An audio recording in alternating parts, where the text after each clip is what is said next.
In this next section, we're going to take a look at forms training. I know a lot of folks don't do forms training anymore, or hyung or kata training. I still do because I really feel like the forms training, if you understand the bunkai, the application of what it is you're doing, forms training is very much like shadow boxing, which is something that in kickboxing I've done endless hours of. When we look at this form, which is called chulgi, I'm doing this above the water with my arm movement, and now I'm moving forward and doing chulgi, or what we used to call iron horse pattern, in water that is at shoulder depth. The water, again, 12 to 14% resistance to movement, helps to improve your overall skill, speed, and stamina, because it's like weightlifting. It's resisting your movement and allows you to garner faster speed and quicker takeoff points. Typically, I'll do 5 or 6 HYUNGS. This is a classical one called Pol-un, which is a Korean pattern at about the 2nd or 3rd dan level that we do in Taekwondo. The hyung pattern, I'm visualizing these attacks: side kick, chop throat, cross punch, the double block, which is an arm break technique, double elbows, which is an escape technique, striking down low with a yoke sudo. Again, all of those were above the water, and now we do it below the water. Typically, I will do 5 or 6 different hyungs. I know dozens of these, but I won't bore you with all of those in the water. But suffice it to say that to finish your workout, this is an excellent idea to include some basic hyung training, which is a traditional skill set. Once you begin to understand the traditional skill sets, you're less apt to throw them away as useless because you've taken the time to understand why you're doing them. We've spent a great deal of this video talking about this idea of kokyu ho, which is breath exercise, where we're trying to learn how to combine body movement with breathing. In this Korean hyung called kwangi, we're learning how to coordinate our breath and our breath control with our abdominal contractions and with movements as you go through this classical hyung.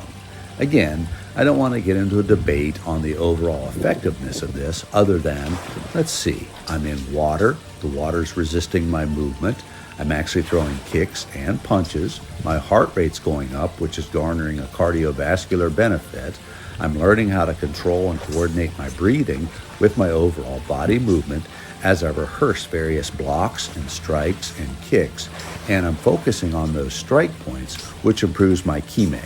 Yeah, these classical patterns, they don't have any effective use. You see how silly that is? Classical, hyung, and patterns, when done properly, are certainly part of your training tool.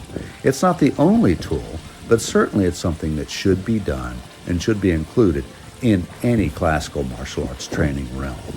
There's a video with Michael Jai White where he's actually doing a hyung in a gym. And as he's doing that, he winds up getting into a fight and he's utilizing some of the skills that he learned from this bunkai, the application of these strikes. And he's utilizing that in order to combat his opponent. This is doing kwangi in this idea of the deeper water, which then allows you to resist the movement.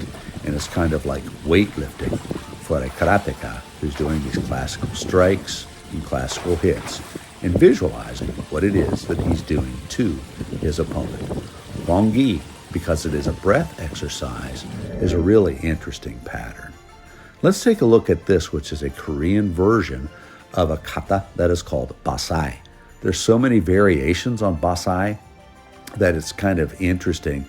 There's basai dai, and there's probably 3 or 4 different versions that I can think of. But when we look at this, we're really training in our movement as we transition through the water. That was a grab, which is done to an ikkyo, which is a wrist control, followed literally by a strike with a side kick. Striking low, coming through, that's a press block wherein I'm moving a hand out of a way, doing double elbow blocks, learning how to throw double punches and strikes, scooping a block, striking with the back knuckle, and moving through to finish with my sudomaki.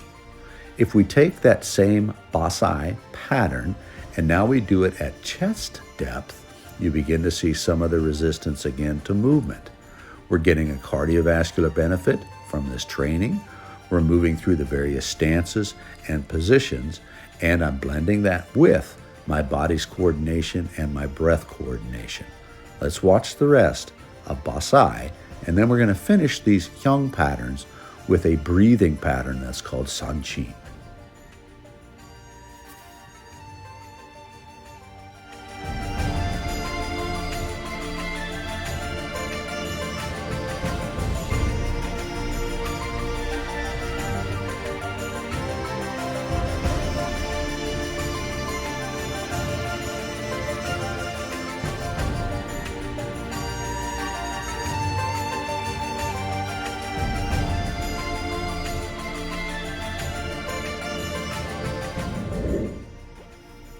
This is the last Hyung that we'll review. This is called Sanchin, and this is one that I'm particularly fond of. This Sanchin pattern was something that was taught to me by an Ishinru instructor named Tom Lewis. This idea of Sanchin as a breath exercise, a dynamic tension skill set, was something that while I was in graduate school, we did a study on this pattern. We did pre-kata pulmonary function studies and then post-kata performance pulmonary function studies. And it actually showed that it could increase the overall functional capacity, the flow volumes, helped to improve something called the FEF 25 to 75, which is a forced expiratory flow rate.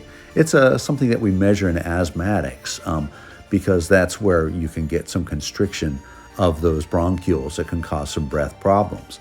And it's interesting to me that this ancient pattern actually improved so many of those parameters and also overall caused a pulse oximetry improvement of about 2% in your overall oxygen carrying within the bloodstream just by taking these deep breaths and coordinating it with abdominal contraction as well as with muscular movement throughout the shoulders, upper body, legs, hips, and pelvis. Again, this idea of breath control, of Kokyu-ho, and of Kotai, of combining the movement for a whole body exercise.